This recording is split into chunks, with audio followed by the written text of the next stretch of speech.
so I've been on the road for 2 weeks.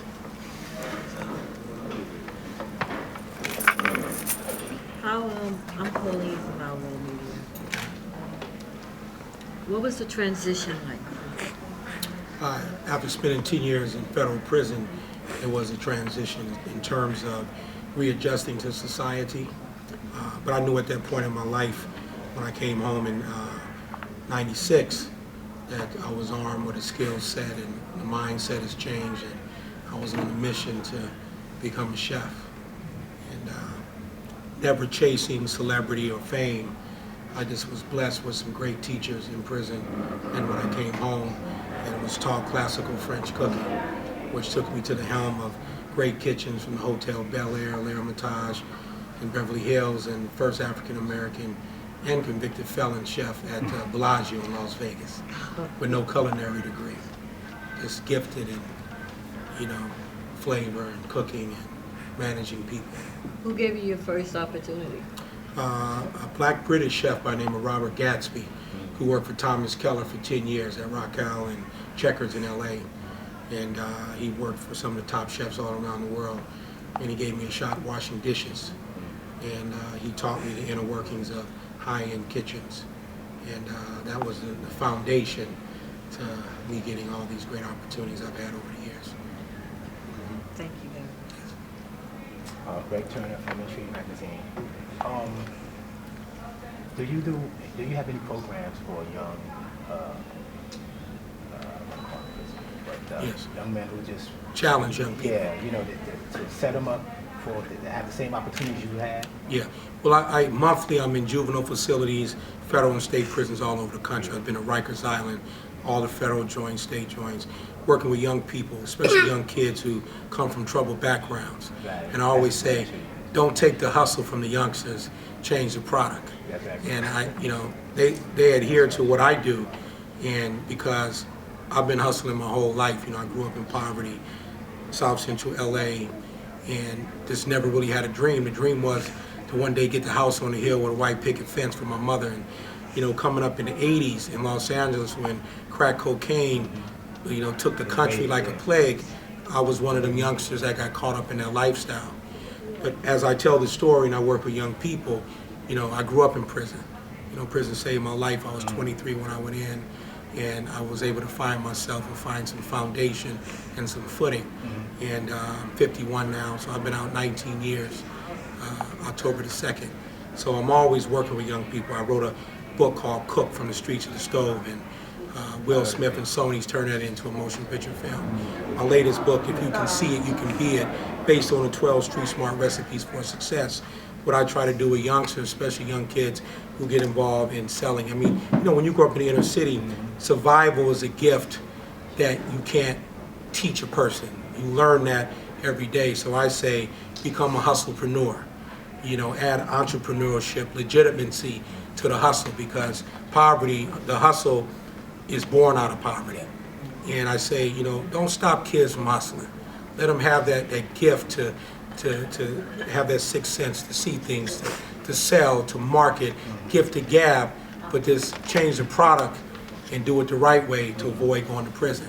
I understand, because I grew up in the Southwest, and I'm 53 by the way. Okay. And so I was just there when that epidemic hit my community. Yes, sir. And I'm still in that community, by the way. Yes, sir. So I had a lot of friends who went through that transition, and nobody knows better than us what we really went through. Yes, sir. But yet the media comes in, mainstream media comes in, and they don't know our plight the way we know it. Yes. So it's unfair. It's unfair to us. That's why I asked that question. Yeah. And that's very important. It's hard to understand what you don't know. You know what I'm saying? It's hard, what I mean? Yeah. And so we're just not projected in the right way. But we need people such as yourself and us to come together and tell the story the way we know our plight. Yeah. And promote each other that way.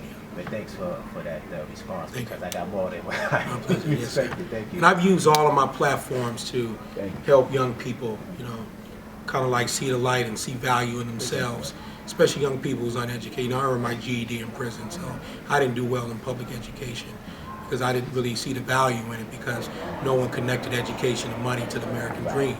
So my first show, after I was on Oprah, I got a call from Food Network, and Food Network said, "Well, Chef Jeff, we want to do a show with you." So I said, okay, well, I'm not one of those chefs who stand up in front of the camera smiling and like, acting silly. So I said, let's do a show that transformed lives through the power of food. So I took 6 at-risk young kids out of LA, launched a catering company, but taught these kids life skills. Why it's important not to sag, how to build relationships, how to manage relationships, how to market and sell your gift versus selling drugs or whatnot. It was a very successful program, and a lot of those kids I worked with are doing really well today, so really proud of that. Just one more question real quick. Is there a way, are you here on the East Coast? No, I reside in Las Vegas and New Orleans. I have a new show, syndicated show now called Flip My Food with Chef Jeff. Okay. So I watch it. Yeah, travel the country in a food Yeah. truck. And I flip I like that food, show. cut fat, boost flavor, so. Okay. Yeah, Yeah, so, I like that show. Yeah, so it's pretty good. Yeah. Right. So do extremely you see blessed. your future directions, do you see your future directions with your business model to expand upon maybe some summer initiatives for you? Or Absolutely. I'm in the process of now setting Chef Jeff's Prison Project USA, and I'm going to do these boot camps around the country, entrepreneurial boot camps, business boot camps, and lifestyle boot camps, because I think one of the biggest barriers to our folks getting employed are the social skills. So a lot of times, powers that be who don't understand us culturally, plus the subcultures in our community, we get prejudged. If they see a young brother because he's sagging his pants and he's gangbanging, well, you can go to any university across America. I've spoken at Duke University, USC, all these great schools, and you have young white males who sag. It's part of urban culture today. Just because a brother may wear locks in his hair doesn't mean he smokes weed. This young man here who works with me in New Orleans, 30 years old, never been involved in anything criminal, and he wears locks because it's about his culture and his identity. So that's my goal, is try to teach people how to turn it on, turn it off. Like one of my chapters is called I have the chameleon chapter. I said, what costume are you wearing today when you go out in public or when you go on stage to get a job and whatnot? So I talk about how coming out of prison, I had to clean shave my face and took makeup to cover my earring holder. I had to learn to smile. I invested in my grill and the clothes I wore. Everything had to say brand, brand, brand in order to get through the door, because at the end of the day, it's about access. How do you get access? So unfortunately, our culture is one of the few cultures that we have to make adjustments on how our swagger in order to create opportunity. We can't just be black sometimes. So we gotta play certain roles to get in to create opportunities for self and for others as well too. Thank you. Yes. Thank you. Hi, I am Emma from Collide TV, and you are speaking about youth. What are some tips? I am a college graduate from the South. So what are some tips when people are going to school in a new environment for them to stay healthy? Well, I think the first point is knowing where your food comes from, understanding the impact that food has on us positively and negatively. And so many foods, especially come out of the inner city community, they're not locally grown, they're not organic. The meats that we get in local meat markets in our community come from mass industrial farmland, you understand? So I think that's the first thing. Know your farmer, you know your food.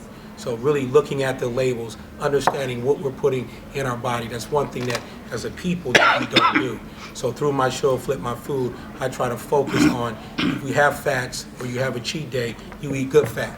If you eat pig, then you need to make sure that pig is naturally raised, no antibiotics, no nitrates, no hormones or anything. So therefore, that's not coming into our body and our system, which creates a whole slew of medical issues that we usually have later in life. So that's what I would say. Yeah, besides the food piece, I always say a college degree don't guarantee you the American dream. You gotta know how to hustle. You gotta know how to have that gift to gab. You gotta know how to fit in, and a piece called cultural diversity. A lot of times in our community, we only deal with people in our community, so when we go outside that box, sometimes we become inferior or feel threatened because someone who doesn't look like us is articulate or educated or intellectual. We can't deal with them. And I learned that in prison. I was in there with all the Wall Street, New York Stock Exchange brokers, federal judges, multi-millionaires, and for the first time in my life, I met Africans, I met Jewish people, Muslim people, and just really diverse my whole thinking process. So yeah, I'm a public speaker too, so I go on a tangent sometimes. So I know I went beyond the question, but anyway, Thank you Yeah. so much.